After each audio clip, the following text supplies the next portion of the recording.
غزہ وار کے بعد جتنے بھی ایران کے پراکسی پارٹنرز ہیں ان کی طاقت کسی حد تک کم ہوئی ہے، کیونکہ چاہے غزہ میں جنگ ہو چاہے لیبنان میں ہو، تو اس میں ہم نے دیکھا کہ وہاں پہ حزب اللہ اور حماس جو ہیں وہ ان کو کافی زیادہ نقصان اٹھانا پڑا، جبکہ اس تمام عرصے میں ہم نے دیکھا جو یمن کے حوثیز ہیں ان کی پاور کسی حد تک یا ان کا انفلوئنس کسی حد تک جو ہے وہ بڑا ہے. تو ہم نے اسی وجہ سے دیکھا کہ ابھی بھی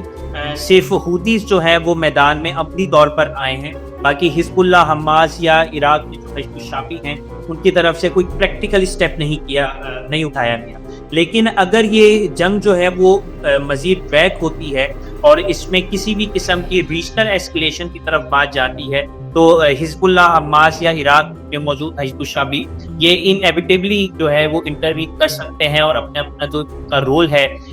ایران کے بہاف پہ وہ ڈیفینیٹلی پلے کریں گے. میرا یہ انالیسس ہے. لیکن اس وقت کیونکہ ابھی بالکل شروعات کے دن ہیں تو میرا نہیں خیال کہ اس وقت حزب اللہ یا حماس جو ہیں وہ اٹیک کریں گی، کیونکہ بہرحال ان کو اپنی جو ملٹری کیپیبلٹی ہے یا جو اسرائیل کے ساتھ اپنا تنازعہ چل رہا ہے اس کو بھی مد نظر رکھیں.